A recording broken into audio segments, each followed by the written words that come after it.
지난 2024년 11월 9일 날 유튜브 라이브로 진행했던 커리어 Q&A 내용을 영상으로 편집해 봤습니다. 재밌게 보시고 많은 질문 부탁드릴게요. 오늘은 무슨 얘기를 할까 하다가 세 가지를 얘기해 보려고 하는데, 이제 첫 번째는 1대1 미팅이 왜 필요하냐, 그런 이야기를 많이 듣기 때문에 제 관점에서 1대1 미팅이 필요한 이유, 특히 이거는 어떻게 보면 미국 회사, 특히 실리콘밸리 회사에서는 굉장히 일반적인 것인데, 한국적인 관점에서 보면은 이게 왜 필요하냐, 뭐 그런 얘기들을 많이 하더라고요. 그래서 제가 보는 관점에서 1대1 미팅이 왜 필요한지 얘기를 해보려고 하고요. 그 다음에 평가와 보상이라는 측면에서 이게 또 미국과 한국이 다른 부분이 많고, 특히 실리콘밸리가 좀 다른 부분이 많이 있기 때문에 제가 경험했던 평가 방식, 그리고 실리콘밸리 혹은 미국에 있는 IT 기업이 어떤 컴포넌트로 보상을 구성하는지, 그 보상의 구조, 그 다음에 평가를 할 때 규모가 있는 회사들이면 캘리브레이션이라는 형태로 평가를 하게 되는데, 그게 뭔지 좀 말씀드리고, 그 다음에 매니저와의 관계에 관한 이야기를 좀 해볼게요. 이거는 미국이나 한국이나 레벨이 어느 정도 올라가면 더 많이 생기는 문제가 내 위에 상사와 어떻게 지낼 것이냐. 그게 이제 아무래도 점점 더 중요해진단 말이에요.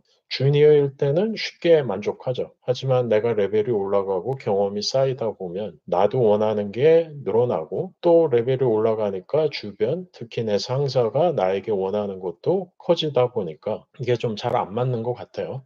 저도 그것 때문에 고생을 좀 했었고, 이제 세 가지 이야기를 해보고 들어왔던 질문 세 개 이야기한 다음에 오늘 라이브 QA로 넘어가 볼게요. 1대1 미팅부터 좀 얘기를 해보자면, 1대1 미팅은 도대체 무엇을 이야기하는 자리냐. 첫 번째는 일단 팀원과 매니저 간의 미팅이라는 관점에서는 두 사람 간의 신뢰를 쌓는 자리가 되는 거죠. 신뢰를 어떻게 쌓느냐? 약간은 개인적인 이야기를 할 필요가 있는 것 같아요. 그래서 오히려 미국 회사에서 1대1 미팅할 때 훨씬 더 개인적인 이야기를 많이 하는 것 같고, 제가 잠깐이지만 한국 회사에서 리모트로 일을 할 때는 사람들이 회사에서 굳이 개인적인 이야기를 할 필요가 있나? 그래서 약간 우리가 일반적으로 생각하는 것과 좀 반대인 부분이 약간 있는 것 같은데, 왜 개인적인 이야기를 하는 게 필요하냐? 그 얘기도 이제 좀 해볼 생각인데요. 이게 이제 필요한 이유는 어려움이 닥쳤을 때 이야기 꺼내기가 쉬운 것 같아요. 그러니까 왜 그런지 좀 예를 하나 들어보면, 내가 결혼을 해서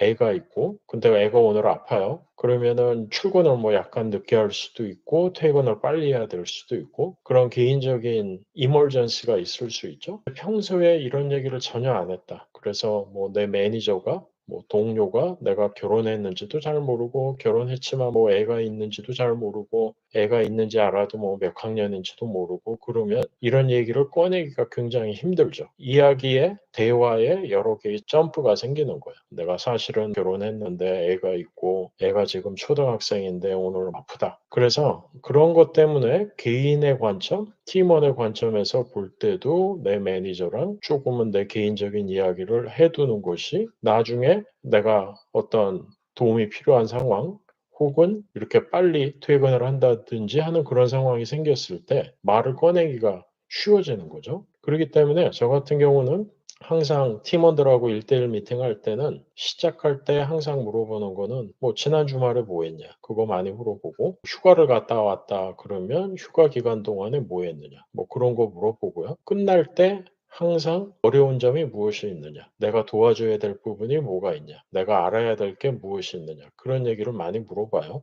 그 이유는 1대1이기 때문에, 그리고 신뢰가 있다라고 하면 조금 더 마음 편하게 본인이 도움이 필요한 부분을 터놓고 이야기할 수 있기 때문이죠. 만약에 1대1로 안 만난다고 하면은 이런 얘기를 하기가 쉽지 않단 말이에요. 모든 사람이 있는 자리에서 어떤 나의 개인적인 문제를 갑자기 꺼내가지고 얘기한다는 거 쉽지 않죠. 그리고 또 1대1로 만나지 않는다고 하면, 주기적으로 1대1로 만나지 않는다고 하면 갑자기 용기를 내서 이야기하자고 해야 돼요. 그러다 보면 허들이 생기죠. 그래서 이 1대1 미팅은 팀원 관점에서 분명히 도움이 되는 부분이 있고, 매니저 관점에서도 도움이 되는 부분이 있다는 거예요. 그래서 1대1 미팅은 주기적으로 발생해야지만 의미가 있다는 거. 그리고 이런 얘기를 하면서 주기적으로 커리어에 관한 얘기를 해야죠. 그래서 저 같은 경우는 무조건 쿼터의 마지막 1대1 미팅은 그 개인의 커리어에 대해서 이야기해 보는 거예요. 내가 생각하는 관점에서 이런 식으로 본인을 포지셔닝 했으면 좋겠다. 제 의견을 얘기하기도 하고 그 개인이 어떤 생각을 가지고 있는지 들어보기도 하고 그러는 거죠. 어떻게 보면은 회사 생활과 개인 생활을 완전하게 분리할 수는 없단 말이에요. 만약에 내가 지금 회사 생활 밖에서 내 개인 생활에서 문제가 있다라고 하면 회사 생활을 잘 할 수가 없죠. 그래서 아까 얘기했던 것처럼 끝날 때 항상 어떤 도움이 필요하냐, 내가 뭐를 알아야 되느냐, 그런 것들 물어봐야 되는 거고요. 여기서 조금씩 개인적인 이야기를 함으로써 애가 아프다든지 뭐 배우자가 아프다든지 그럴 때 조금 일찍 퇴근하고 그런 이야기를 꺼내는 게 더 쉬워지겠죠. 그리고 조금은 구체적인 이야기를 할 수 있는 자리가 돼야 되는데 예를 들면 어떤 방향성에 관한 이야기, 그러니까 보통 프로젝트가 어떻게 진행되고 있느냐, 그거는 뭐 꼭 1대1로 얘기할 필요는 없는 것 같아요. 프로젝트의 진행 상황은 스탠드업 미팅이건 스프린트 플래닝 미팅을 하거나 뭐 리트로 미팅 같은 거 할 때 대체적으로 알 거고 1대1로 만나서 또 그 얘기를 한다고 하면 그거는 그렇게 큰 의미가 있는 것 같지 않고요. 서로 의견이 안 맞을 때 방향성에 대해서 이견이 있을 때 그거를 더 이야기하는 자리 특히 매니저라면 팀원에게 일을 줄 때 무엇을 해야 되는지만 이야기하지 말고 왜 이걸 해야 되는지 문맥을 좀 더 제공해 주는 자리 이제 그런 자리로 만들어야 되는 거고 팀원에게 약간 좀 아쉬운 부분이 있다? 그러면은 그거를 선의를 바탕으로 호기심을 가지고 그 아쉬운 부분에 대한 대화를 할 수 있는 자리가 또 될 수 있을 거고요. 또 어떤 경우에는 충돌들이 생기기도 한단 말이에요. 그러니까 지금 이 팀원이 다른 팀원과 충돌이 있다. 그거를 내가 인지하고 있다라고 하면은 그거에 관해서 좀 더 얘기해 볼 수 있을 거고 또 반대로 매니저가 인지하지 못하고 있지만 팀원 관점에서 다른 팀이나 다른 팀원과 충돌이 생겼고 그것 때문에 지금 일에 진척이 생기지 않는다. 그리고 둘 간에 신뢰가 있다라고 하면 그런 문제를 여기서 좀 더 편하게 얘기해 볼 수 있겠죠. 그래서 매니저 관점에서 중요한 거는 1대1 미팅 끝날 때 항상 어떤 도움이 필요한지 물어봐야 된다는 거예요. 처음에는 긴가민가하고 본인이 뭐가 필요한지 필요한 게 있어도 얘기를 안 할 수 있지만 언젠가는 자기가 필요한 거, 자기가 막힌 부분에 관한 이야기를 할 거라는 거죠. 그래서 1대1 미팅을 할 때 매니저 역할을 하시는 분들이라면은 요 마지막 포인트가 굉장히 중요한 거예요. 항상 선의를 가지고 내 팀원이 어디에서 막혀 있는가, 어디에서 어려움을 느끼고 있는가, 그거를 항상 물어봐야 된다는 거. 그리고 뭔가 질문이 나오면 그 질문을 성심성의껏 잘 듣고 도와주려고 해야 되는 거죠. 그래서 이런 부분 때문에 1대1 미팅이 필요한 거고요. 그래서 중요한 거는 주기적으로 만나야 되는 거예요. 주기적으로 만나지 않는다고 하면 아무 의미가 없죠. 그래서 이런 얘기를 제가 이제 리더 역할을 하거나 특히 스타트업의 창업자분들한테 얘기를 많이 하면 들어오는 반문이 뭐냐면 우리는 계속 만나서 얘기를 한다. 그리고 나는 굉장히 투명하고 오픈된 사람이기 때문에 도움이 필요하면은 나한테 와서 이야기하면 된다. 그런 얘기들을 하시더라고요. 그거는 완벽한 착각이에요. 왜 그러냐? 내가 오픈된 사람인 것과 그 팀원이 편하게 느끼고 가서 이야기를 하는 것과는 완전히 다른 이야기이기 때문이죠. 나는 오픈됐기 때문에 필요하면 언제든지 와서 얘기해라. 그렇게 하잖아요. 그러면 자기 검열 안 하는 사람들만 맨날 가서 요청할 거예요. 뭔가 조금 자기 검열하고 이런 얘기 꺼내도 괜찮나? 그런 생각하는 사람들은 절대 가서 얘기하지 않는단 말이에요. 그런 것 때문에 나한테 리포트하는 모든 팀원들과 주기적으로 1대1로 만나서 이야기를 해야지 그 허들이 없어지죠. 주기적으로 안 만난다고 하면 용기를 내가지고 갑자기 만나자고 해야 된단 말이에요. 그러니까 그런 부분에 있기 때문에 주기적으로 1대1 미팅이 필요한 거고요. 피드백을 준다는 관점에서 매니저로서 뭔가 아쉬운 부분에 대한 이야기를 할 때도 마찬가지죠. 주기적으로 안 만나면 갑자기 보자고 해가지고 좋은 얘기를 꺼내는 게 아니라 아쉬운 얘기를 갑자기 또 하게 된단 말이에요. 그러면 이것도 또 매니저 관점에서도 불편하니까 용기를 내야 돼요. 그러면은 용기를 내서 이야기를 꺼내는 게 아니라 시간 지나면 괜찮아지겠지.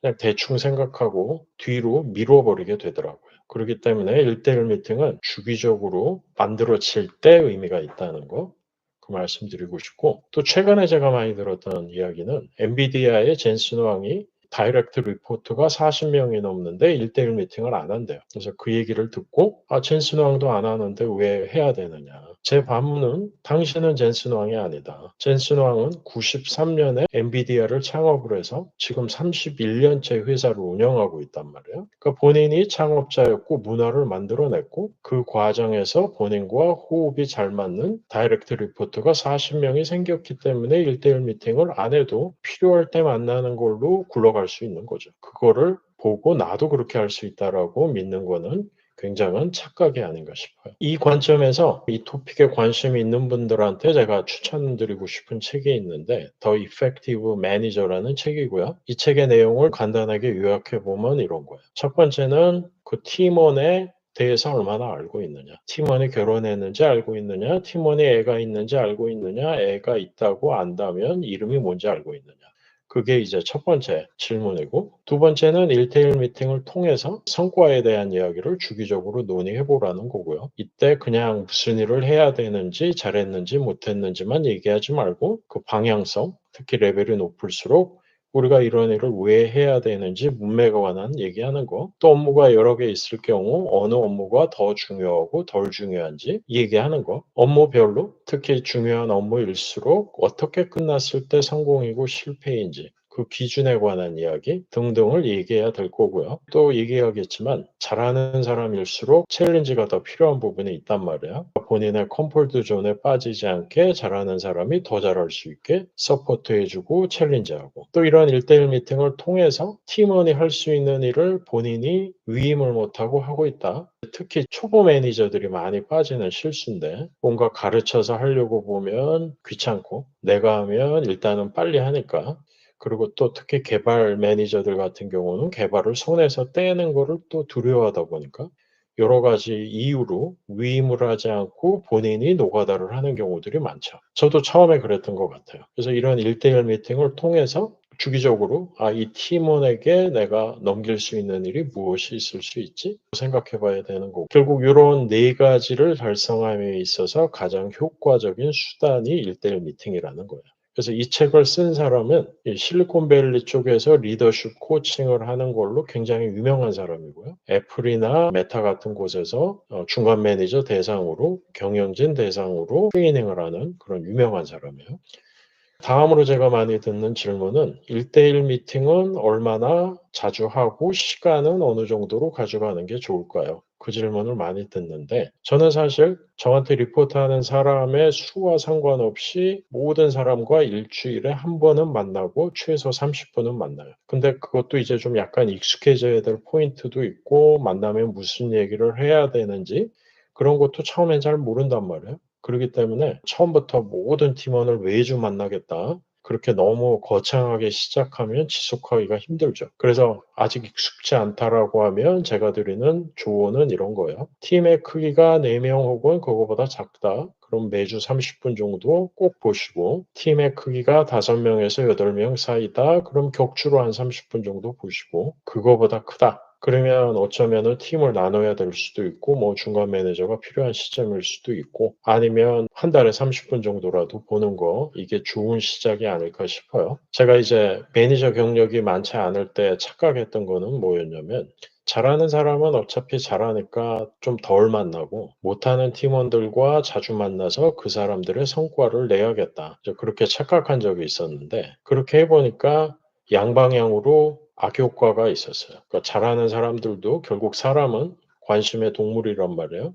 잘하는 사람일수록 더 자주 보고 무슨 일 하고 있는지 방향성 얘기하고 더 잘할 수 있게 챌린지하고 서포트해야 되는데, 덜 만나니까 약간 본인이 소외된다고 느끼고, 또 방향에 관한 이야기를 안 하고 우선순위 얘기 안 하니까 또 엉뚱한 거를 열심히 하고 있고 엉뚱한 방향으로 하고 있고, 그런 게 보이더라고요. 그 다음에 이제 일을 잘 못하는 친구들은 제가 자주 만나가지고 그 사람들의 성과가 그 사람들을 통해서 나는 게 아니라 제가 그 사람들을 일을 대신하고 있더라고요.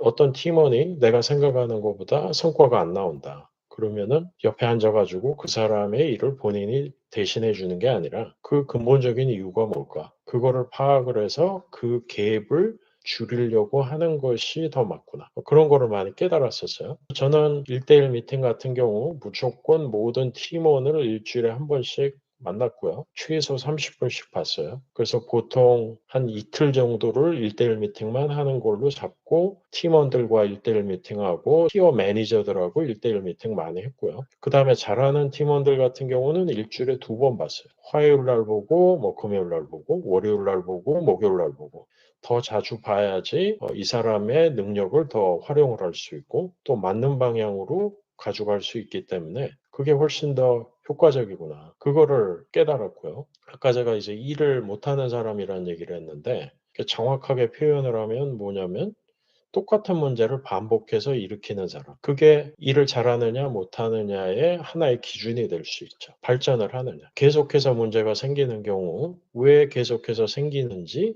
그 근본적인 이유를 판단을 하고 그 이유를 해결하려고 해야지 그냥 옆에 가서 다시 한번 설명하고 다시 한번 어떻게 하는지 보여주고 그거는 별 의미가 없더라는 거예요. 1대1 미팅 얘기를 이 정도로 끝내고요. 그 다음에 제가 경험했던 미국 IT 기업, 실리콘밸리에 있는 기업 중심이 되겠지만 보상이라는 게 어떤 형태로 이루어지는지 그 얘기를 좀 해볼게요. 보통 이거를 토탈 콤프라고 많이 부르는데 토탈 컴펜세이션을 줄여서 토탈 콤프라고 부르는데 여기에는 세 가지 컴포넌트가 있어요. 연봉이 있고 모든 회사에 있는 건 아니지만 어느 정도 규모가 되는 회사들이면은 보너스가 있죠. 그리고 주식에서 생기는 보상이 있는데 여기에는 작은 회사들이면은 스탁 옵션이라는 형태로 보상이 있을 거고요. 큰 회사들이면 이제 스탁 옵션을 못 주고 RSU라는 거를 줘요.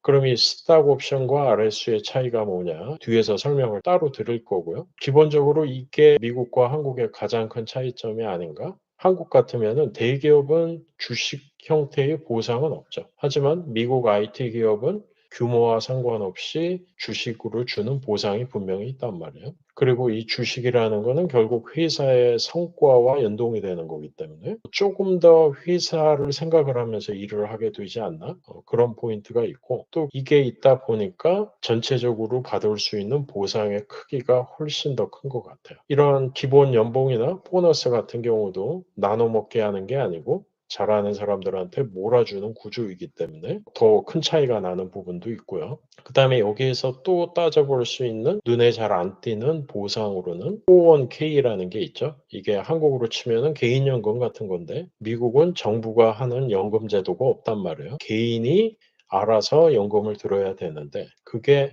회사 다니는 사람들한테는 401k라는 게 있고요. 개인으로 일을 하는 사람들 같은 경우에는 IRA라는 게 있어요. 저 같은 경우는 지금은 개인으로 일을 하고 있기 때문에 IRA라는 거를 사용을 해서 개인연금을 드는데 이 경우에는 누가 매칭을 안 해주기 때문에 부가적으로 생기는 보상이 없어요. 어느 정도 규모가 있는 회사들을 다니게 되면 내가 401k를 예를 들어 10,000불을 냈다? 그럼 회사에서 그거에 몇 퍼센트를 매칭해주는 그런 인플로우 매칭 프로그램들이 있거든요.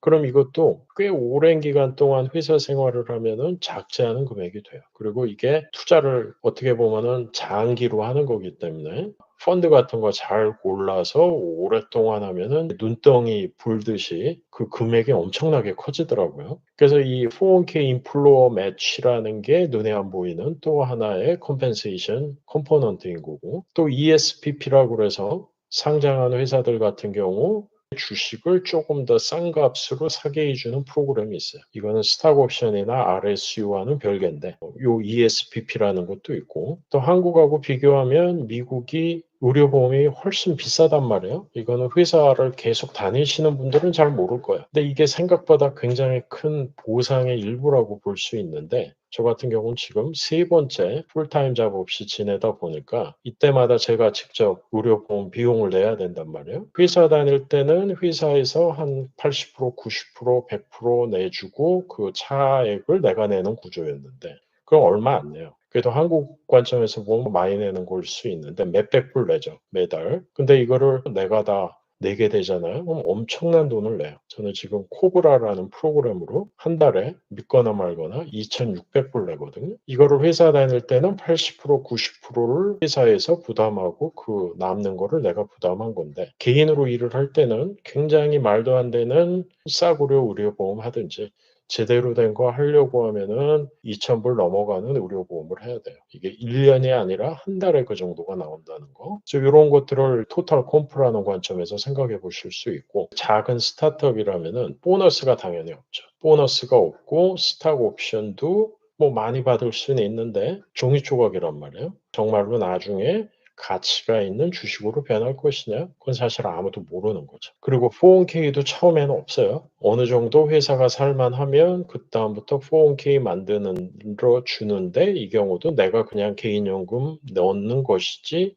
회사에서 매칭해 주거나 하는 건 없어요. 제가 유대미 4년 다녔는데, 제가 그만둘 때 유대미가 창업된 지 8년 차 되는 해였거든요. 그때 인플로어 매치 처음 생겼어요. 401k도 제가 들어가고 1년 있다가 회사 생기고 5년 차부터 생겼었고, 보너스는 당연히 없었죠. 스탁 옵션 같은 경우 4년 베스팅에 1년 클리프로 가는 게 미국에서는 일반적이고요. 한국은 2년 클리프에 4년 베스팅으로 가요. 도대체 클리프가 뭐고 베스팅이 뭐냐? 처음 들어보시는 분들을 위해서 제가 뒤에서 좀 더 설명을 해볼게요. 그 다음 미국 같은 경우는 퇴직금이라는 게 없죠. 그만두면 그냥 끝인 거예요. 그때까지 내가 안 쓴 휴가가 있으면 그 휴가를 돈으로 바꿔서 계산해 주는 경우들이 있긴 있는데, 그것도 Unlimited Vacation이라는 제도가 있는 회사에서는 아무 의미가 없죠. 퇴직금이라는 게 없다는 것도 한국과 비교를 하면은 굉장한 차이라고 볼 수 있고요. 스탁 옵션 얘기를 방금 했는데, 스탁 옵션 자체는 뭐냐? 미리 정해진 가격으로 정해진 수량의 주식을 살 수 있는 권리예요. 주식을 주는 건 아니고 살 수 있는 권리인 거고요. 예를 들면 제가 유대미 주인할 때 뭐 매출을 받았는지는 말씀드릴 수 없지만 주당 90센트에 받았고 그 주식을 4년 동안 나눠서 갖게 되는 거예요. 예를 들어 만 주를 받았으면 4년 동안 매해 25%씩 2,500개의 주식을 나눠서 받게 되는 건데, 그게 첫 번째 연도부터 매달 나눠주는 게 아니라 클리프가 있어서 최소 1년은 회사를 다녀야지 25%를 내가 살 수 있는 권리가 생기는 거고, 그 다음서부터는 매달 48분의 1씩 살 수 있는 권리가 생기는 거예요. 한국 같은 경우는 보통 이 클리프가 1년이 아니고 2년이에요. 그러니까 2년 이상 일을 해야지 주식을 살 수 있는 권리가 생기는 거고요. 그 2년 클리프 도달했을 때 50%를 살 수 있는 거죠. 그래서 대부분 타임 바운드로 이렇게 보통 4년이 일반적이고요. 미국 같으면 4년 베스팅에 1년 클리프, 한국 같으면은 4년 베스팅에 2년 클리프가 일반적이었고, 지금 제가 베스팅이라는 말을 했는데 베스팅은 무엇을 의미하는 거냐면 시간이 지나서 그 주식을 살 수 있는 권리를 얘기하는 거예요.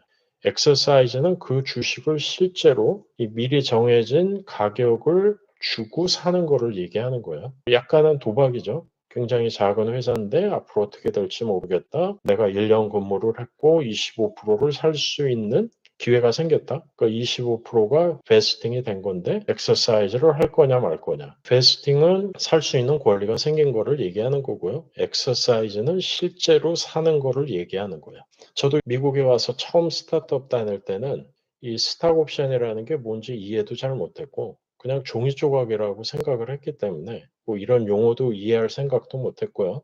베스팅이 됐는지도 모르고 엑서사이즈를 해야 된다는 것도 잘 모르고 스타트업들을 막 다녔어요. 나중에 좀 경험이 쌓이고 옆에서 이렇게 주워 들은 것들이 있다 보니까 폴리보 유데미라는 회사를 갔을 때부터는 분명하게 스탁 옵션을 보고 조인을 했죠. 그리고 이게 또 뒤에 얘기하겠지만 롱텀 게인이 되면 세금을 덜 내거든요. 그래서 롱텀 게인으로 만들려면 빨리 엑서사이즈를 하는 게 중요해져요. 그러니까 내가 주식을 사고 1년 이상이 지나면, 내가 주식을 1년 이상 보유하면 거기서 생기는 소득의 차액은 세금이 훨씬 낮아지거든요. 그렇기 때문에 작은 회사일수록 금액이 작으면 사실 내가 잃는 금액도 그렇게 크지 않고, 또 나중에 잘 되면은 빨리 엑서사이즈 할수록 롱텀 게인이 빨리 되기 때문에 세금을 덜 내고 그러는 것들이 있더라고요. 그 얘기 뒤에 조금 더 해볼게요. 그 다음에 회사에 따라서는 또 얼리 엑서사이즈라는 거를 가능하게 해주는 회사들이 있어요. 원래는 1년이 지나야지 베스팅이 되는데 스타트업에 따라서는 또 개인이 니고시에이션 하기에 따라서는 얼리 엑서사이즈 조항을 넣어주는 곳들이 있어요. 무슨 얘기냐면 1년이 되기 전에 미리 사는 거예요. 미리 사놓고 내가 실제로 그 회사를 1년 다니면 그게 정말 내게 되는 거고 1년을 안 다니고 그만두면 내가 줬던 돈 돌려받고 끝나는 거야. 그럼 왜 얼리 엑서사이즈를 하느냐? 예를 들어 이 회사가 금방 팔릴 것 같다. 혹은 상장을 할 것 같다. 그러면은 이 주식이 돈이 될 수 있는 거잖아요. 근데 내가 이 주식을 받고 1년 이상 보유를 해야지 세금이 확 낮아지는데 그래서 얼리 엑서사이즈를 사람들에 따라서는 요구하는 사람들도 있고 또 회사들에 따라서는 좀 능력 있는 인재들을 뽑을 때 얼리 엑서사이즈 조항을 어떤 베니핏처럼 제공하는 곳들이 있어요. 그래서 얼리 엑서사이즈가 뭔지 특히 실리콘밸리에서 일을 하시거나 여기에서 일을 하실 생각이 있으신 분들이라면 뭔지 이해하시면 좋을 것 같고요. 또 이 베스팅이라는 게 엑셀러레이트 가능한 거예요. 다 계약하기 나름이기 때문에 미국이야말로 계약의 나라라고. 뭔가 정해진 규칙이 있는 것 같지만 다 니고시에이션 하기 나름이에요. 다 말하기 나름이고 협상하기 나름이더라고요. 그럼 이 베스팅 같은 경우 원래는 1년이 지나면 20%가 되는 거고 얼리 엑서사이즈를 하면은 법적으로 내 거는 좀 빨리 되지만 실제로 내가 1년 이상 다녀야지 내게 되는 거죠. 근데 이 베스팅 엑셀러레이션은 그게 아니라 특정한 이벤트가 생기면 이 베스팅 스케줄을 당겨주는 거예요. 여기에는 싱글 트리거가 있고 더블 트리거가 있는데 싱글 트리거는 뭐냐면 만약에 이 회사가 인수가 되거나 상장이 된다. 그러면 2배로 빨리 해주는 거예요. 그러니까 6개월만 회사를 다녀도 내 주식이 되는 거죠. 더블 트리거는 뭐냐면 이건 포이즌 필이라고 부르기도 하는데 인수 상장 이외에 무슨 이유로건 내가 해고가 되면 엑셀러레이트 해준다. 이 더블 트리거건 싱글 트리거건 이 조건을 걸려면 본인 자체가 인재해야 되겠죠. 이 회사가 정말로 필요한 사람이라면 이런 조항 넣어달라. 그러면 이제 고민을 하고 넣어줄 수 있는 거예요. 그래서 싱글 트리거는 인수가 되거나 상장을 하거나 했을 때 베스팅 스케줄을 가속화해 주는 거. 더블 트리거는 싱글 트리거 플러스 내가 해고가 된다. 무슨 이유건? 그러면 또 엑셀러레이트 해주는 그런 조항을 넣는 거를 얘기하는 거예요. 그래서 이러한 더블 트리거, 싱글 트리거는 회사가 팔리는 거 혹은 자의로 그만두는 게 아니라 타의로 해고가 되거나 했을 때 트리거가 걸리는 거를 얘기하는 거고요. 아까 스탁 옵션하고 RSU를 얘기했는데 스탁 옵션은 행사하고 1년 이상 들고 있으면 기본적으로 롱텀 게인이 되는 거예요. 1년 이상 들고 있다 팔면 그때부터 세금을 덜 내는 거고 그 세금을 훨씬 덜 내게 돼요. 이제 미국 기준으로 얼마나 덜 내는지 뒤에서 제가 얘기해 볼 거고요. 그렇기 때문에 회사가 잘 될 것 같다 빨리 엑서사이즈 하는 거 중요해지고 초기 회사다 망하더라도 내가 잃는 금액이 크지 않아요. 그리고 그 금액은 캐피탈 로스로 텍스 보고할 때 보전을 받을 수가 있어요. 미국 같은 경우 1년에 많진 않지만 3,000불까지 가능하기 때문에 뭐 내가 한 10,000불 잃어도 한 3년 넘게 보전받을 수가 있어요. 그래서 어느 정도 작은 회사를 조인하신다 그러면 스탁 옵션 베스팅 될 때마다 바로바로 엑서사이즈 하는 게 좋아요. 저 같은 경우 유대미 다닐 때 모든 스탁 옵션 바로바로 다 엑서사이즈 했거든요. 나중에 나스닥에 상장할 거라고까지 생각지는 못했지만 앞단에 경험을 많이 쌓으면서 느꼈던 거는 믿져야 본전이더라고요. 주당 90센트인데 물론 다 합치면 상당한 금액이었지만 모험을 걸어볼 만한 충분한 이유가 있다라고 판단이 됐었어요. 근데 이제 예를 들어 내가 4년을 일했어요. 근데 처음에 받았던 모든 스탁 옵션이 베스팅이 되고 내가 살 수 있는 권리가 생기겠죠? 근데 사람들이 진짜 엑서사이즈를 하느냐? 그건 또 별개의 문제란 말이에요. 내가 하나도 안 사고 퇴사했다. 그러면은 그 남은 스탁 옵션은 어떻게 되느냐? 실리콘밸리 회사들은 일반적으로 3개월의 유예 기간을 줘요. 그래서 퇴사하고 3개월 안에 사든지 말든지. 좀 좋은 회사들은 그 기간을 3개월이 아니라 뭐 7년, 10년 아주 길게 주기도 해요. 대표적인 회사가 핀처레스트예요.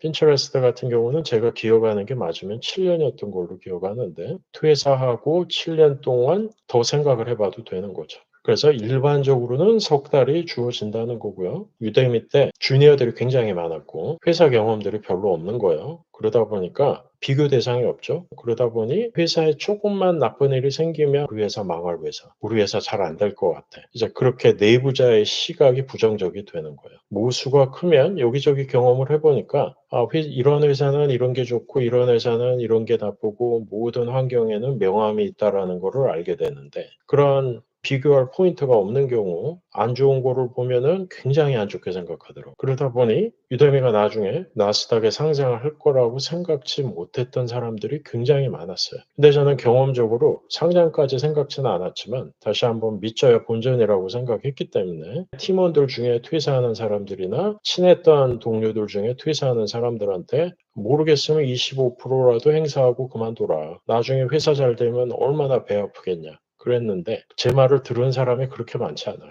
나중에 상장한다고 했을 때 엄청 배 아팠을 거예요. 그래서 요거는 약간 다른 얘기지만 다양한 환경, 다양한 회사를 경험해 봐야지 조금 더 균형 잡힌 시각을 갖게 되지 않나 싶고요. 그런 관점에서는 좀 경험이 없는 분들 같은 경우 회사의 좋은 점은 잘 안 보이고 나쁜 점이 많이 보이더라는 거죠. 자, 그래서 스탁 옵션을 설명을 드렸는데 이제 스탁 옵션은 도박이에요. 기본적으로는. 잘 될 수도 있고 안 될 수도 있고 내가 스탁 옵션을 했는데 회사가 망한다. 그러면은 돈 다 날리는 거란 말이에요. 실제로 7개의 스타트업을 다녔고 그중에 스탁 옵션 행사하고 망한 곳이 3군데가 있었죠. 그리고 이 스탁 옵션 같은 경우 큰 회사에서 받는 경우에도 내가 조인하는 날 그 날짜에 그 주식 가격을 가지고 스탁 옵션을 받게 돼요. 예를 들어 제가 2004년 2월에 야후에 조인했는데 제 기억이 맞는지 모르겠지만 주당 19불에 받았던 것 같아요. 그게 행사하는 시점에 19불보다 높으면 그러니까 내가 파는 시점에 19불보다 높으면 이득이지만 훨씬 낮을 수도 있잖아요. 그러니까 이게 기본적으로 약간 도박이고 또 스탁 옵션을 주려고 하면 회사가 주식을 많이 줘야 돼요. 그 차액으로 승부를 보는 거기 때문에 그러다 보니 2005년, 2006년 정도부터 실리콘밸리에서 생긴 약간의 편법이라고 볼 수 있는데 만들어진 새로운 형태의 주식을 주는 방법이 RSU라는 거예요. RSU는 뭐냐? 스탁을 그러니까 어떤 미리 결정된 가격을 가지고 주식을 살 수 있는 권리를 주는 게 아니라 그냥 적은 수의 주식을 주되 이 모든 총액이 니게 되는 거야. 그래서 예를 들어 1000주를 RSU로 4년 베스팅으로 받잖아요. 그러면은 1년 지났을 때 250주가 전체가 그냥 내게 되는 거야. 난 살 필요도 없어요. 그냥 내게 되는 거고 그때 그냥 내 소득으로 바로 잡히는 거예요. 그래서 RSU의 장점은 뭐냐? 이거는 내가 손해 볼 일은 없죠. 내가 뭔가를 돈을 주고 사고 거기서 생긴 차액으로 팔았을 때 차액으로 돈을 버는 게 아니라 그 모든 주식이 내게 되기 때문에. 근데 단점은 뭐냐면 숏텀 게인이 돼요. 뭐냐면 그냥 내 소득으로 바로 잡히는 거고 다 세금으로 나가는 거예요. 요즘 실리콘밸리에 있는 빅테크 회사들은 스탁 옵션 주는 곳 아무 데도 없어요. 다 RSU예요. 구글이나 메타나 애플이나 넷플릭스나 다 RSU 주고요. 그러다 보니 회사가 잘 되면 이 RSU를 뭐 많이 안 받았어도 굉장히 큰 돈을 받게 되죠. 그러다 보니 뭐 메타 같은 곳 보면 레벨 5 엔지니어들이 50만 불, 60만 불 버는 게 가능한 게 RSU에서 나오는 거야. 근데 이제 회사의 성과가 안 좋으면은 주식이 가격이 낮을 거고 그러면 또 소득이 확 줄어드는 문제가 있고 또 하나는 이 세율이 올라간다는 거. 숏텀 게인이기 때문에. 그냥 내 소득 잡히는 거랑 똑같은 세율이 적용이 돼요. 그럼 지금까지 제가 롱텀 게임, 숏텀 게인 얘기를 했는데 요거를 좀 다시 얘기를 해보면 이거는 smartasset.com에서 제가 가져온 건데 다시 한번 미국 기준으로 연방정부에서 매기는 세율을 얘기한 거예요. 이거는 이제 개인으로 살 때 결혼해서 내는 세금의 세율인데 이게 그 과세 구간이 있죠. 그래서 예를 들어 내가 결혼을 했다. 근데 1년 소득이 23,200불이 안 된다. 그러면 세금 10% 내는 거야. 근데 내 소득이 23,200불보다는 높은데 94,300불보다는 작다. 그러면은 요 사이에 소득 23,000불, 3,000불을 넘어가는 소득에 대해서는 12%의 세금을 내는 거죠. 그래서 그런 식으로 쭉쭉 올라가 가지고 실리콘밸리에 엔지니어로 일을 하는 사람들이라면 대부분 20만 불 이상 벌 거야. 그러면은 넘어갈 때부터 세금의 세율이 많이 올라가잖아요. 그러면 아까 얘기했던 RSU 같은 거는 다 숏텀 게인이에요. 일로 들어가는 거예요. 그래서 좀 돈을 버는 사람들이라면 48만 불 넘어가는 구간서부터는 35%, 37% 내는 거고요. 다시 한번 이게 연방정부에서 부과하는 세금이에요. 캘리포니아 주에서 내는 것도 따로 있어요. 그래서 생각보다 세금 많이 내요. 자, 근데 만약에 내가 주식을 사서 1년 이상 들고 있다가 혹은 우리 회사 스탁 옵션을 사서 1년 이상 들고 있다가 팔았다. 그럼 그때부터 롱텀 게인이 돼요. 그럼 롱텀 게인은 아무리 높아봐야 20%예요. 20%가 맥스고 그리고 이 롱텀 게인 같은 경우는 이 세율이 보면은 그 이 금액 레인지 같은 것도 숏텀 게인하고 비교하면 확실히 좋죠. 그래서 제가 미국에서 오래 살면서 빅테크 회사에서 일을 많이 하면서 깨달은 거는 작은 회사로 갈 거라면은 스탁 옵션에다가 승부하는 게 맞는 거고 어떻게든 빨리 엑서사이즈 해가지고 롱텀 게인으로 만드는 거예요. 회사에 대한 믿음이 있다라고 하면은 연봉보다는 스탁 옵션 좀 더 달라고 하는 게 맞는 거고요. 연봉을 많이 받잖아요. 라이프 스타일이 올라가요. 라이프 스타일이 올라가잖아요. 회사 쉽게 못 바꿔요. 돈을 많이 주는 곳에 행복하지 않아도 노예처럼 묶이게 되더라고요. 제가 야후 다닐 때 그랬어요. 그래서 어떻게 하면은 숏텀 게인을 롱텀 게인으로 바꿀 수 있을까? 그렇게 함으로써 세율을 낮추는 거. 그게 경제적인 관점에서는 굉장히 중요하구나. 그 얘기를 좀 드리고 싶고, 특히 미국에서 일을 하시는 분들이라면, 미국에서 일을 할 생각이 있는 분들이라면, 특히 스타트업에 관심이 있는 분들이라면은 요거를 좀 이해하는 게 중요할 거고요. 이 와중에 캘리포니아 거주자는 여기 위에 10%를 예외 없이 내야 돼요. 캘리포니아주는 숏텀 게인이냐, 롱텀 게인이냐 안 따져요. 무조건 10%고요. 한국에서 예를 들어 돈을 벌잖아요. 그러면 한국에서 세금을 낸단 말이에요. 그러면 미국 연방정부 같은 경우는 한국에서 낸 세금은 빼고 그 세금의 차액만 내면 돼요. 근데 캘리포니아는 그것도 안 따져요. 한국에서 세금을 냈건 안 냈건 그냥 세금 안 낸 거로 치고 10% 떼가요. 굉장히 무서운 주예요. 그러다 보니 제 주변의 지인들 보면 실리콘밸리에서 어느 정도 돈 벌고 은퇴하면 소득세가 없는 주로 많이 이사를 하죠. 예를 들면 워싱턴주, 시애틀에 있는 워싱턴주 같은 경우는 없단 말이에요. 그러니까 글로 많이 이주를 하더라고요. 요약을 하면 뭐 여러 가지 이야기를 했지만 결국 중요한 거는 뭐냐? 미국 IT 회사에서 내가 소득을 올린다라고 보면 연봉만 중요한 게 아니라 보너스도 중요하고 어쩌면은 제일 중요한 거는 그 회사의 주식의 가치라는 거고요. 스타트업으로 갈 때는 당연히 처음에는 종이 조각이죠.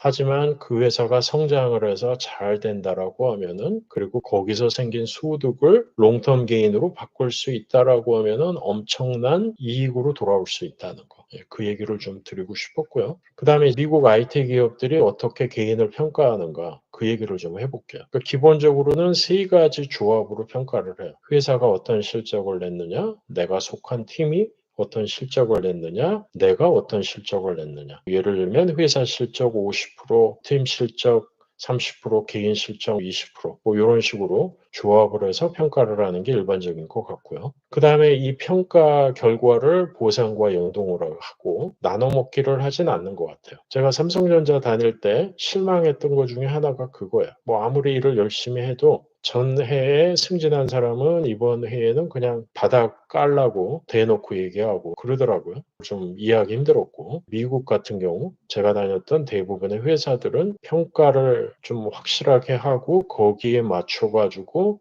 아주 분명하게 나눠서 주기 때문에 평가를 잘 받은 사람들한테 몰아주는 형태로 돌아가게 되죠. 그러다 보니까 미국 IT 기업 다니는 사람들은 일을 열심히 한다고요. 한국과 차이가 어떻게 보면 그거인 것 같아요. 뭐 일을 열심히 해도 보상이 크지 않다. 일을 열심히 할 이유가 별로 없잖아요. 그게 또 하나 좀 느낀 차이인데 한국 회사와 제가 잠깐 일을 했을 때 느꼈던 감정은 뭐였냐면 업무 시간 바깥에 슬랙으로 메시지 보내면 왠지 죄 짓는 느낌? 뭐 그런 느낌이었는데 미국에서 일할 때는 그런 생각 한 번도 가져본 적이 없었거든요. 큰 회사건 작은 회사건 일하고 싶은 사람들은 주말에도 계속 메시지 왔다 갔다 하고 이메일 왔다 갔다 하고 저녁에도 그랬는데 한국은 좀 그게 다르구나. 근데 그 이유가 뭘까? 생각해 보면 뭐 여러 가지 차이가 있지만 일을 많이 한다고 해서 결과를 많이 냈다고 해서 나에게 돌아오는 게 적다라고 하면 굳이 사실 열심히 일할 필요는 별로 없죠. 또 한국은 52시간이라는 그 근무 시간이 정해져 있잖아요. 미국은 연봉제예요. 이거를 exempt, non-exempt라고 표현하기도 하는데 미국은 기본적으로 IT 회사에서 일하는 사람들은 다 exempt employee고 그거는 무슨 얘기냐? 초과 근무 수당이 없는 거예요. 일을 40시간 이상을 하건 말건 받는 돈은 차이가 안 나요. non-exempt employee가 되면 그때부터는 40시간 넘어갈 때부터 초과 근무 수당이 있는데 기본적으로 IT 회사에서 일하는 개발자, 뭐 디자이너, 프로덕트 매니저 이런 사람들은 일을 더 오래 했다고 해서 거기서 연봉을 더 주지는 않아요. 평가를 하고 거기에 맞춰가지고 이제 확실하게 차등해서 주는 거는 맞죠. 또 지금 여기 들어오신 분들 중에 이미 미국 좀 큰 회사에서 일하시는 분들도 분명히 있을 텐데 만약에 매니저 역할을 하고 계시다면 제가 얘기하는 게 뭔지 아실 거고 일을 좀 오래 하셨다라고 하면 아실 텐데 평가하는 것도 굉장히 특이해요. 캘리브레이션이라는 형태로 평가를 하는데 이게 뭐냐면 보통은 매니저가 자기한테 리포트하는 팀원들을 평가하죠. 이 사람은 뭐 A, 이 사람들은 뭐 B 이렇게 평가를 할 텐데 대부분의 실리콘밸리 혹은 미국 IT 기업 들은 어떻게 평가를 하냐면 일단 매니저가 평가하고요. 그 다음에 그 매니저의 피어 매니저들이 다 같이 모여가지고 평가를 하게 돼요. 약간 좀 코딩스러운 얘기지만 멀지 솔트랑 비슷해요. 그러니까 각 매니저들이 자기 밑에 팀원을 일렬로 세우는 거예요. 제일 잘한 사람부터 제일 못한 사람까지 일렬로 세운 다음에 다른 매니저들하고 만나가지고 일렬로 줄 세우는 거예요. 이게 왜 필요하냐? 그냥 한 사람한테 평가를 맡기면은 다양한 관점에서 보지 않고 그냥 내 말을 잘 듣느냐? 뭐 그런 형태로 바이어스가 생길 수도 있고 어떤 사람은 모든 팀원들한테 잘 평가해 주려고 하는 사람도 있고 어떤 사람은 또 너무 박하게 하는 사람도 있고 그 평가의 기준이 굉장히 애매모호해질 수 있어요. 그래서 피어 매니저들이 모여가지고 다 같이 평가하는 거예요. 예를 들어 A라는 팀의 매니저가 어떤 사람을 굉장히 좋게 평가했는데 다른 매니저들이 볼 때는 저 사람 일하기 힘든 사람이다. 협업이 안 된다. 뭐 의사소통이 안 된다. 다 같이 그렇게 얘기하면은 그 사람의 평가가 낮아지는 거예요. 그래서 이러한 캘리브레이션이라는 형태로 평가를 할 때는 의사소통 능력 중요해지고요. 아주 분명한 성과를 내는 사람이 되든지 일하기 편한 사람이 돼서 의사소통 잘하고 협업을 잘하든지 이러는 것들 중요해지고 내 매니저의 영향력과 힘이 얼마나 세냐가 엄청나게 중요해져요. 똑같은 일을 했어도 내 위에 매니저가 힘이 없는 사람이면 캘리브레이션 미팅할 때 안 먹히거든요. 근데 영향력 있고 힘이 있는 사람이면 훨씬 더 잘 먹히죠. 그래서 한국이나 미국이나 줄을 잘 서는 거는 굉장히 중요한 것 같고 큰 기업에서 그런 포인트가 있고요. 이게 한국하고 다르다는 거예요. 제가 야후 다닐 때 야후도 캘리브레이션을 했어요. 그럼 이거를 매해 1월 달에 해요. 그러면은 이 준비를 한 11월부터 해야 돼요. 이게 보통 스트레스가 아니거든요.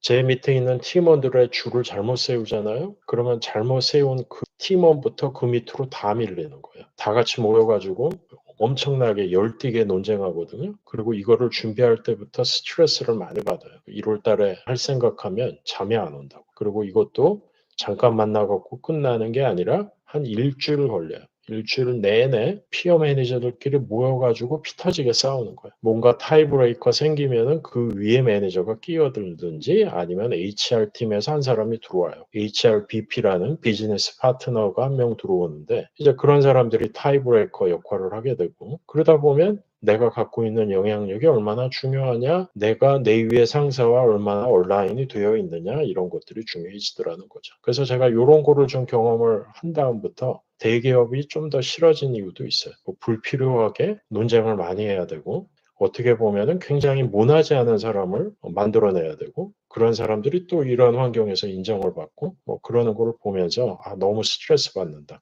작은 회사로 가야겠다. 그러한 결정을 했던 이유 중에는 이 캘리브레이션 미팅이라는 게 주는 그 스트레스가 좀 있었죠. 자, 마지막으로 매니저업에 관한 얘기를 좀 해볼게요. 그래서 내 레벨이 올라갈수록 점점 내 매니저와 내가 어떻게 지내느냐가 중요해지는데 그 이유는 주니어일 때는 쉽게 행복해져요. 쉽게 만족하고. 근데 레벨이 올라갈수록 나도 바라는 게 늘어나고 그 다음에 내가 레벨이 올라가니까 주변에서 나에게 갖는 기대도 커지죠. 그럼 그때부터는 내가 갖고 있는 기대만 생각하지 말고 주변에서 특히 내 매니저가 나에게 갖고 있는 기대를 많이 생각해야 되는데 대부분 그걸 잘 생각하지 못하는 것 같아요. 저도 그랬고. 커리어 코칭을 해보면 상당히 많은 분들이 갖고 있는 고민거리가 뭐냐? 매니저랑 사이가 안 좋다. 어떻게 했으면 좋겠냐. 물론 분명히 나랑 안 맞는 매니저도 있어요. 그래서 아까 얘기했던 건데 내가 다녀본 회사 환경의 모수가 어느 정도 큰 거는 중요해져요. 다양한 경험을 해봐야지 어느 환경이 나하고 맞는가?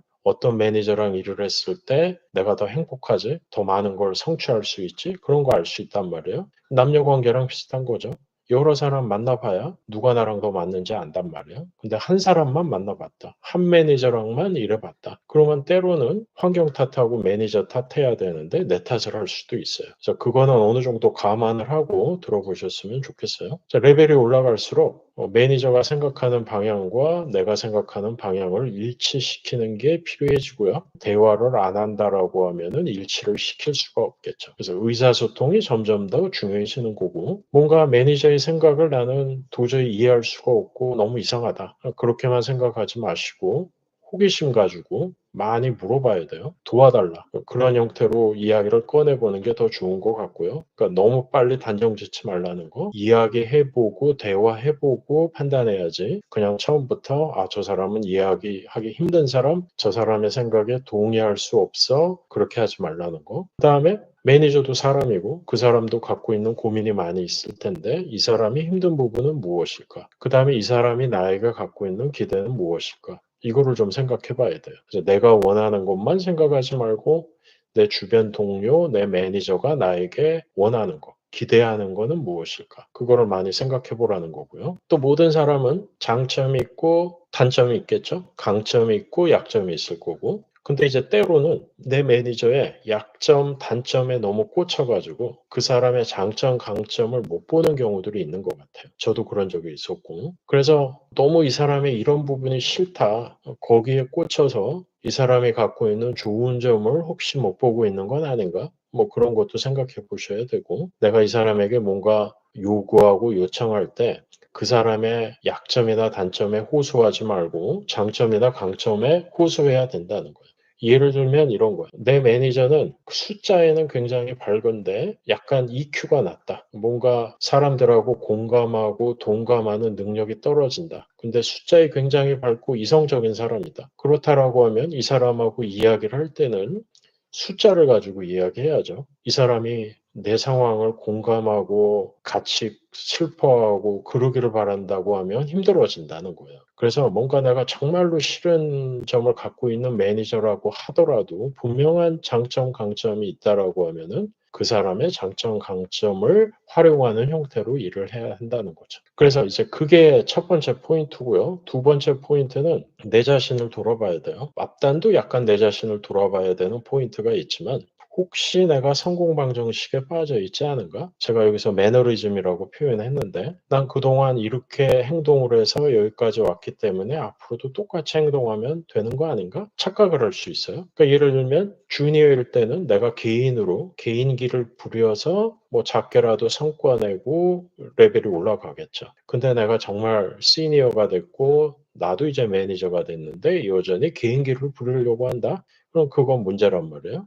팀의 역량을 어떻게 키울 것이냐, 어떻게 작은 업무들 위임하고 내가 더 임팩트 있는 일을 할 것이냐, 영향력을 어떻게 만들어내고 행사할 것이냐, 변화를 해야 되는데 그냥 컴포트 존에 빠져 있는 거예요. 혹시 그런 건 아닌지 생각해 보셔야 되고, 제가 야후에 있을 때 빠져 있던 문제가 이거였는데 전술적인 거를 잘해서 디렉터까지 올라가고 보니까 그때부터는 전략을 맡아야 되는데 그게 바뀌었다라는 거를 인지를 못한 거야. 게임의 규칙이 바뀌었는데 그걸 모르고 있었어요. 그래서 뭔가 잘 안 된다. 안 맞는다. 그러면 혹시 내가 내 과거의 성공 방정식에 빠져 있는 건 아닌가? 나만의 컴포트 존에 빠져 있는 건 아닌가? 한번 돌이켜 볼 필요가 있다는 거죠. 또 하나는 그 리더십의 반대쪽에는 팔로우십이 있단 말이에요. 그러니까 뭔가 내 매니저와 내가 논의를 해서 뭔가 결론이 났다. 그러면 그 결론이 내가 100% 동의하는 게 아니더라도 그 결론을 내는 자리에 내가 있었다라고 하면 그 결론을 따라가는 게 맞는 거죠. disagree and commit. 뭔가 의견에 동의하지 않아도 그 과정에 참여했었고 내 이야기를 했었고 그래도 내려진 결론이 내 생각과 다르다. 뭐 그렇다고 하더라도 그 팀에서 계속 일을 할 거라고 하면은 그 결론이 내 결론인 것처럼 행동해야 된다는 거예요. 그게 바로 리더십의 반대쪽에 있는 팔로우십이라는 거죠. 다시 한번 이렇게 얘기해보고 그래야지 이 조직이 나에게 맞는 조직인가? 이 매니저가 나하고 맞는 사람인가? 판단을 할 수 있어요. 아무 얘기도 안 하고 조용히 있으면서 이상한 사람이라고 생각하지 말고 잘 안 맞는다고 하면 호기심 가지고 많이 얘기해 보시고 나도 내 자신을 한번 돌이켜보고 그렇게 행동했는데도 안 맞는다. 그러면 그때 다른 곳으로 가도 되죠. 때로는 환경 탓하고 내 탓하지 말고 다른 곳 가서 새로운 환경에서 새로운 매니저랑 일을 해보면서 모수를 늘리는 거, 샘플의 크기를 키우는 것도 커리어 초반에는 필요하지 않나 싶어요. 자, 이런 얘기를 좀 드리고 싶었고 생각보다 오래 얘기했네요. 들어왔던 질문 3개 빠르게 얘기해보고 오늘 라이브 QA하고 마무리할게요. 첫 번째로 들어왔던 질문은 뭐였냐면 보안 매니저로 일하시는 40대 엔지니어인데 한 20년 정도 일하셨다고 했고 대기업 중심으로 다니다가 지난 2년 동안 작은 회사들을 다녔는데 최근에 들어간 회사에서 수습기간 중에 해고가 됐다는 거예요. 그러다 보니 커리어가 꼬인 것 같고 지금 채용 시장도 어려워졌고 어떻게 해야 될지 모르겠다. 이런 질문을 주셨어요. 이 얘기만 듣고 제가 아주 문맥을 잘 파악을 하고 뭐라고 말씀드리긴 좀 힘든 부분이 있지만 제가 그동안 했던 코칭이나 제 개인적인 경험을 가지고 일단 좀 이야기를 드려보자면 대기업을 이분 오래 다니다가 나오신 분이란 말이에요. 20년 경력에 지난 2년 동안 작은 회사 다니셨으면 한 18년 정도 대기업 다니고 나오셨을 거예요. 그러면 알게 모르게 대기업에 특화가 되어 있을 가능성이 높아요. 제가 야후 7년 다니고 나와서 작은 스타트업 갔을 때 처음에 적응하는 데 오래 걸렸거든요. 사실 그 회사에선 적응 못했던 것 같아요. 왜 그랬냐면 뭔가 일을 하게 되면 첫 번째 드는 생각이 야후 때는 안 이랬는데 머릿속에서 그 생각이 무조건 첫 번째 드는 거예요. 7년 다녔는데 그랬는데 17년, 18년 다녔으면 당연히 더 심하겠죠. 그래서 어떻게 보면 처음에 좀 헤매는 거는 당연하다는 거예요. 그게 이제 첫 번째로 드리고 싶은 얘기고요. 세 번째, 네 번째 가는 회사부터는 훨씬 더 잘 맞을 거라는 거. 그게 이제 첫 번째 드리고 싶은 얘기고 두 번째 드리고 싶은 얘기는 뭐냐면 그 회사의 상황에 맞게 적응을 해야 돼요. 내가 18년, 17년 동안 일을 해왔고 내가 한 경험이 맞다라고 생각하지 말고 작은 회사는 여러 가지 이유로 생존이 훨씬 더 중요하고 방향이 큰 회사보다 훨씬 더 많이 바뀐단 말이에요. 그리고 뭔가 내가 하나의 전문 분야를 가지고 그것만 하는 게 아니라 닥치는 대로 해야 돼요. 그래서 또 하나 생각해 보실 포인트는 내가 혹시 모든 거를 안다라고 착각을 하고 이 회사의 상황을 신경 안 쓰고 내가 하고 싶은 공업만 얘기한 거 아닌가? 그것도 하나 생각해 보실 필요가 있어요. 그래서 이 두 개를 잘 밸런스 맞춰 보셨으면 좋겠어요. 굉장히 많은 분들이 빠지는 트랩이에요. 그래서 어떻게 보면 지금 40대에 대기업 나간 게 좋은 일이에요. 50대에 나가잖아요. 제 주변 지인들 보면 나가서 엄청 고생하더라고요. 자, 두 번째는 면접관으로 어떤 질문을 하면 좋을지 제 개인적인 면접 질문을 물어보신 분이었는데 매니저 역할을 하시는 분인 것 같아요. 아마 매니저의 매니저인 것 같고 그러니까 본인한테 리포트할 매니저를 뽑거나 굉장히 중요한 역할을 할 개인, 인디비주얼 컨트리뷰터를 뽑을 때 기술적인 분야뿐만이 아니라 의사소통이나 태도 등에 관해서 알고 싶은데 이제 무슨 질문을 하는 게 효과적이겠냐. 이제 제가 어떤 질문을 하는지 질문을 주셨고요. 그런 형태의 질문들을 실리콘밸리에서는 행동 양식 질문이라고 부르죠. behavioral question이라고 그래서 과거에 어떤 행동을 했는지 구체적인 케이스를 가지고 우리 회사, 우리 조직에서 맞을지 유추해 보는 거예요. 그래서 저 같은 경우는 임팩트에 관한 질문을 중요한 사람 뽑을 때 항상 하는데 어떤 질문이냐면 이런 거예요. 커리어를 돌이켜볼 때 가장 임팩트가 있었던 프로젝트가 뭐였냐. 그거를 물어봐요. 이제 그런 거를 물어보면 여러 가지를 판단할 수 있는데 첫 번째는 이 사람이 조리 있게 설명을 하는가 그거 알 수 있고요. 이제 조리가 없는 사람들은 아주 짧게 답을 하거나 아주 장황하게 답을 하거나 이제 그 두 가지 패턴이 있을 거고요. 그때부터 꼬리에 꼬리를 물고 계속 물어보는 거예요. 그 다음에 제가 물어보는 거는 임팩트의 정의가 뭔가요? 그거를 물어봐요. 그 사람에 대해서 굉장히 많은 걸 알 수 있어요. 경력이 15년, 20년이 넘었는데도 임팩트의 정의가 약간은 개인의 재미에 관계가 된 거다? 그러면 레드 플래그죠. 조금은 더 비즈니스 임팩트 같은 거 생각하고 그룹에 끼치는 임팩트를 생각하는 게 아니라 나의 재미? 주니어라면 그럴 수 있죠. 그게 하나 레드 플래그고 두 번째는 15년, 20년 경력을 가진 사람인데도 그 프로젝트의 성격이 혼자 한 프로젝트예요. 그것도 레드 플래그예요. 그 다음에 이제 뭘 물어보냐면 그 일을 하면서 어떤 결정들을 내렸는지, 결정을 내린 이유는 뭔지, 이 프로젝트를 통해서 뭐를 배웠고 그 배움이라는 게 좋았던 것과 아쉬운 거를 어떻게 표현할 수 있는지, 이 프로젝트를 오늘 하는 거를 가지고 다시 한다라고 하면은 뭐를 바꿔볼 건지 그런 것들을 계속 물어봐요. 그러다 보면 그 사람에 대해서 많은 걸 알 수 있더라고요. 그래서 요 면접관으로서 할 수 있는 질문에 관한 이야기는 나중에 한번 따로 세션을 만들어 볼게요. 마지막 질문으로 넘어간 다음에 채팅창에 들어온 질문들 한번 제 생각 얘기해 볼게요. 세 번째 질문은 굉장히 고속 성장하는 스타트업에서 번아웃과 굉장한 스트레스 사이를 왔다 갔다 하시는 분인 것 같았는데 어떻게 하면은 일에 너무 매몰되지 않고 정신 건강을 해치지 않을 정도의 밸런스를 챙길 수 있을지 질문만 봐도 좀 힘들구나 하는 게 굉장히 느껴졌는데 제가 굉장히 순화해서 적은 거예요. 저 같은 경우 어떤 경험을 했는지 그 다음에 어떻게 이거를 극복할 수 있는지 질문을 주셨어요. 일단은 이런 경험을 해보는 것도 굉장히 좋은 거라는 거. 고속 성장하는 환경에서 일을 한다는 경험 자체도 제 30년 커리어를 돌이켜보면 이런 경험을 할 수 있는 환경은 많지 않았어요. 그래서 첫 번째는 감사하는 마음 갖는 거. 이런 환경에서 성장하면서 번아웃 해보는 것도 어떻게 보면 나중에 돌이켜보면 좋은 경험이에요. 그래서 첫 번째는 감사하는 마음을 가지셨으면 좋겠고요. 두 번째는 여기서 생기는 모든 문제들을 내가 다 해결하려고 할 필요는 없다는 거. 제가 야후 다닐 때 이런 생각을 많이 하다 보니까 정신건강이 안 좋았는데 굉장히 많은 문제들이 생기고 그러다 보면 이 문제를 다 해결해야 내가 행복해질 것 같은데 근데 문제를 해결하려고 보면 내가 해결할 수 없는 것도 있고 문제를 해결을 하면 또 문제들이 쌓이고 끝이 없는 싸움이더라고요. 그래서 나중에 결국 깨달은 건 굉장히 많은 문제들과 행복하게 공존할 수 있어야 되는구나. 그거를 하나 깨달았어요. 그래서 또 드리고 싶은 조언은 모든 문제를 해결할 필요는 없다는 거. 내가 컨트롤을 가진 문제들 중에 중요한 것부터 해결하고 나머지들과는 그냥 행복하게 공존하는 거예요.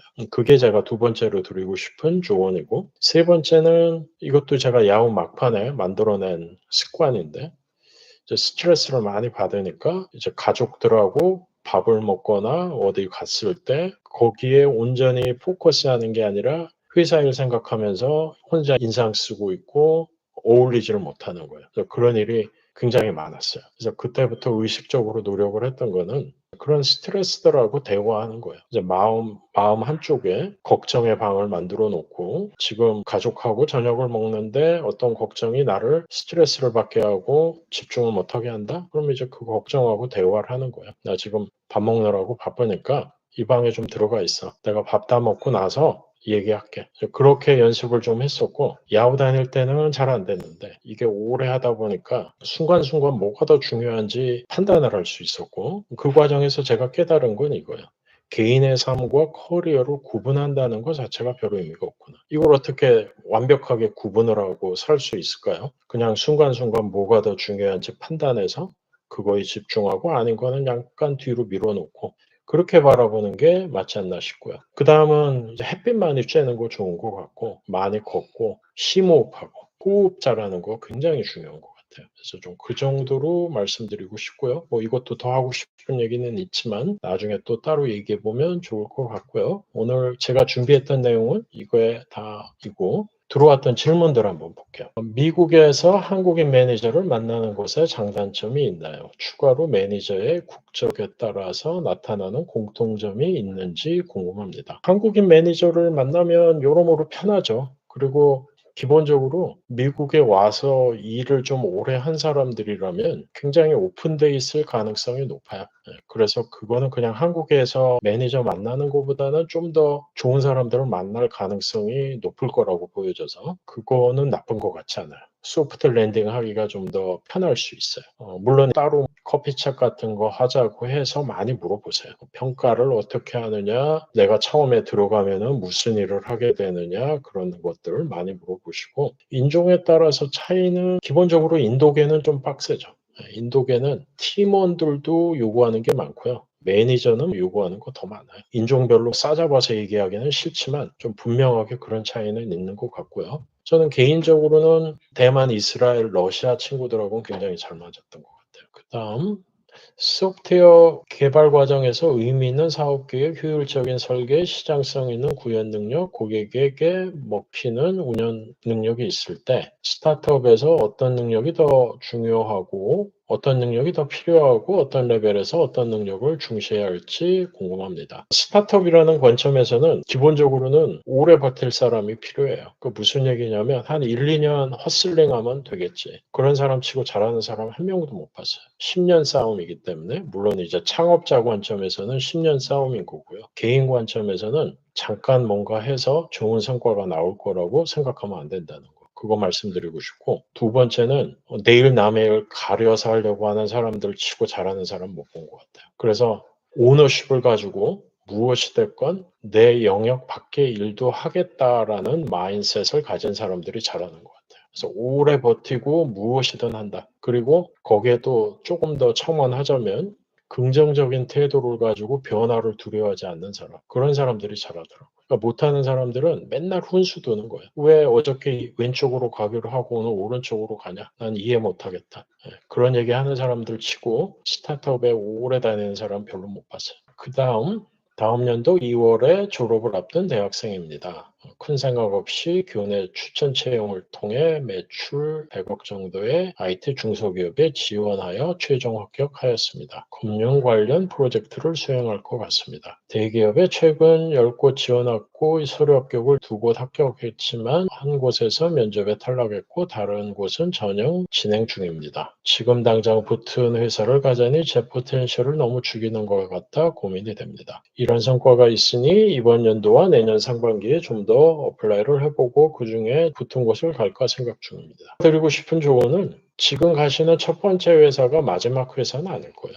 다르게 얘기하면 뭐냐면 조금 더 큰 회사가 나한테 더 좋은 회사라고 단정 짓지 마세요. 그렇게 생각하는 순간 잘못된 기대를 갖는 건지도 몰라요. 제가 오래 일해보고 느낀 건 뭐냐면 결국 커리어나 인생은 기대 관리예요. 기대 수준이 높잖아요. 실망도 그만큼 높더라고요.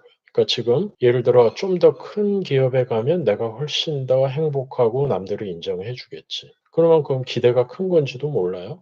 작은 곳과 큰 곳은 서로 다른 장단점이 있는 거지. 어느 한 곳이 다른 곳보다 더 좋고 괜찮고 그런 건 아니란 말이에요. 다양한 경험을 하고 싶은데 나는 이번엔 그냥 큰데 한번 먼저 가볼래. 그런 느낌이라면 지금 생각처럼 하셔도 돼요. 근데 무슨 방향이 됐건 지금 가시는 회사는 마지막 회사는 아닐 거예요. 무슨 얘기냐? 앞으로 굉장히 많은 회사를 다닐 거고요. 큰 기대를 가지고 대기업 가면 여기가 내 마지막 회사일 거라고 착각하지 말라는 거. 그 말씀 드리고 싶고 또 어떻게 보면 순서의 문제예요. 이제 대학을 졸업한다고 하면 20대 중반, 뭐 20대 후반일 텐데 앞으로 50년 정도 더 일해야 돼요. 굉장히 많은 시간이 있어요. 한 군데를 가면 다른 데를 못 간다라고 생각하지 말고 순서의 문제로 생각해 보세요. 어디를 먼저 가는 게 더 맞는 걸까? 어디를 나중에 가도 될까? 한번 그렇게 생각해 보시고 무슨 결정을 하건 큰 기대하지 마세요. 항상 놀랄 준비하세요. 그다음 IT 기업은 아니지만 대학교를 졸업하고 대기업에서 2년 넘게 다니고 있는 기계 엔지니어입니다.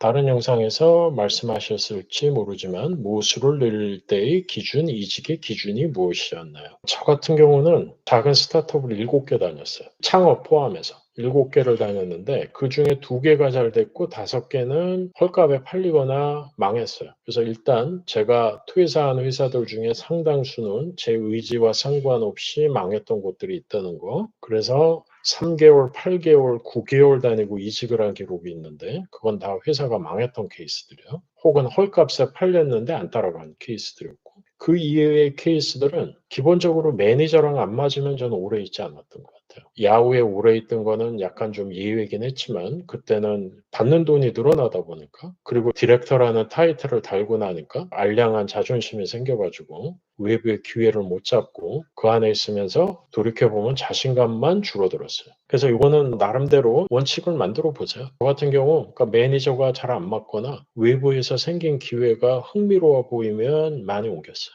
그리고 지금 환경이 나하고 잘 안 맞는다 생각하면 좀 더 도전적으로 옮겨볼 필요가 있어요. 하루하루 있는 게 힘들다. 자신감이 떨어진다. 자신감 떨어지잖아요. 그거 다 상처예요. 공짜가 아닌 거예요. 언젠가 다 갚아야 되는 거예요. 그래서 지금 환경에 안 맞는다고 생각되면 뭐가 됐건 변화를 주는 거 그거 중요하고 특히 안 맞는 이유가 내 매니저다. 그러면 더 그렇죠. 그래서 앞으로 50년이라는 시간 남았다고 생각하시고 길게 바라보세요. 긴 호흡으로. 내가 나이 많다고 생각하지 마시고. 그게 제가 또 하나 드리고 싶은 얘기인데 한국에서 태어나서 교육을 받은 사람들은 다 본인이 나이가 많다고 생각을 하니까 본인이 원하는 결정을 하는 게 아니라 항상 남들과 비교를 하면서 잘못된 결정을 하더라고요. 저도 그랬고. 생각보다 시간이 많더라고요. 30년 일했는데 앞으로도 20년 더 일할 수 있을 것 같고 정신건강 중요하고 주변에 어떤 사람들하고 어울리느냐 그게 정말 중요한 거더라고요. 맞지 않는 매니저라고 뭐라고 해야 될까요? 문맥을 얘기 안 해주는 사람? 뭔가 의견이 틀릴 수는 있는데 그 의견이 안 맞는 거를 풀려고 얘기를 꺼냈을 때 그 대화가 안 되는 사람들이 잘 안 맞았던 것 같아요. 무엇을 하자고 얘기를 할 때 왜 해야 되는 건지를 좀 이야기를 해주면 좀 더 납득을 하겠는데 그런 게 좀 안 맞았고 또 굉장히 수직적으로 찍어 누르는 사람들 그런 사람들하고는 잘 안 맞았어요. 그래서 이거는 사람마다 다 다른 것 같고요. 또 좋은 매니저랑 일을 해보지 않으면 평가하기가 힘들어요. 저 같은 경우도 미국에 와서 야후 들어갔을 때 처음으로 제 커리어에서 35살 때 처음으로 좋은 매니저랑 일을 하면서 아, 이런 사람이 좋은 매니저구나 라는 걸 깨달았거든요. 저한테 좋은 매니저는 첫 한마디 걸기 편한 사람이 좋은 매니저였고 뭔가 이야기를 할 때 부드럽지만 또 필요할 때는 굉장히 명확하게 얘기해 주는 사람. 저한테는 명확성이 참 중요했어요. 그래서 이거는 좀 모수를 좀 많이 늘려서 이 사람 저 사람 얘기해 보시고 대략 30대 후반, 40대 초반까지는 여기저기 모험하면서 탐험하면서 나에게 맞는 환경, 나에게 맞는 매니저, 동료들 찾아보시고 그거를 찾았으면 후반기에는 나에게 맞는 환경 중심으로 바꿔 들어가는 게 이상적인 그 커리어 발전이 아닌가 싶어요. 좋은 매니저 만나는 거는 좋은 배우자 만나는 것만큼 힘들 수도 있고 뭐 운도 좀 따라야 되는 것 같기도 하고요. 또 서로 맞춰가야 되는 부분도 어느 정도는 있는 것 같아요. 또 들어온 질문, 수직적인 한국 대기업에 재직 중입니다. 회사 문화를 보면 스타트업에서 이곳으로 이직하신 경력진 분들을 보며 근속 연수가 짧다고 한 회사 오래 다닌 것이 좋다는 뉘앙스로 자주 말하곤 합니다. 기용님께서 삼성전자 계실 때도 그런 분위기가 있으셨나요? 수직적인 대기업 기준으로 몇 년 정도 근속하면 리즈너블 할까요? 제가 다닐 때도 당연히 그랬죠. 저는 기본적으로 삼성전자는 하드웨어 기업이라고 생각해요. 저는 거기서 소프트웨어 개발을 했지만 문화 자체는 그냥 공장 문화죠. HR 창의성을 높이는 형태로 사람을 관리하는 게 아니라 그냥 공장에서 일하는 근로자 관리하는 형태로 하는 것 같아요. 제가 다닐 때도 분명히 그런 게 있었고 그런 사람들이 보는 관점에서 이제 몇 년 정도 근속하는 게 리즈너블 할지는 맞는 질문이 아닌 것 같아요. 그거는 내가 원하는 게 없고 나는 그냥 남들한테 맞추고 싶어. 그러는 질문인 것 같고 오히려 그거를 떠나서 내가 나에게 원하는 게 무엇인가? 나는 어떤 환경에서 무엇을 하고 싶은가? 그거 많이 고민해 보세요. 저는 그 고민을 43살 때 처음 했어요. 그래서 이 고민을 여러분들 지금 안 하잖아요? 나중에 50 넘어 할 가능성이 높아요. 그리고 이거에 대한 답은 대부분 몰라요. 전 지금도 몰라요. 근데 하나 깨달은 거는 꿈이 중요한 게 아니었고 내가 살아있다는 느낌이 드는 환경에 있는 게 더 중요한 거였구나. 그거는 분명하게 깨달았어요. 근데 이걸 어떻게 깨달았냐? 내가 원하는 게 뭔가 고민하다가 깨달은 거예요. 그래서 지금 질문을 뒤집어서 내가 몇 년 더 있는 게 좋을까로 고민하지 마시고 내가 원하는 게 뭘까? 그 원하는 거를 해볼 수 있는 환경은 무엇일까? 그거를 고민해 보세요. 다음 질문. 한국과 실리콘밸리의 생활 수준을 고려할 때 대강의 구간 비교를 해 주실 수 있을까요? 주니어들에게 익스포넨셜한 평가 보상 커브를 고민해야 한다고 자주 말하는데 실리콘밸리의 관점에서 현실적인 레벨이 궁금합니다. 물가 비싸죠. 근데 또 이거 뭐 많이 주긴 한단 말이에요. 근데 이제 한국적인 관점에서 보면 진짜 많이 준다고 느낄 텐데 실리콘밸리에 와서 아파트 빌려서 산다. 그러면 한 20만 불은 받아야 될 거예요. 1년에.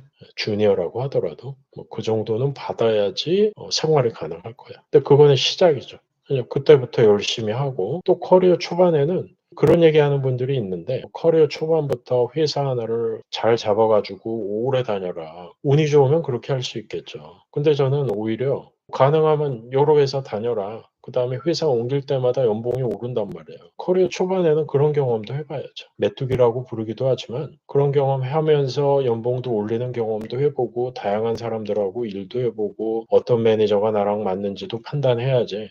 그걸 어떻게 나에게 맞는 회사를 처음부터 찍어가지고 거기에 가서 오랫동안 다닐 수 있겠어요? 그래서 무엇이 됐건 넘어올 수 있는 기회가 있다? 그럼 넘어와서 몸으로 부딪혀 보고 나하고 안 맞으면 다시 돌아가면 되는 거고 나한테 맞는다 싶으면 여기저기 또 부딪혀 보면서 어느 환경에 있을 때 내가 더 잘할 수 있을까? 그렇게 생각해 보시면 될 것 같고요. 처음에 한 토탈 콤프가 한 20만 불 정도 되면 혼자서 사는데 아주 큰 문제는 없겠지만 풍족하지는 않을 거예요. 근데 그건 시작이죠. 그게 끝이 아니라는 거. 거기서 더 잘하면 될 거예요.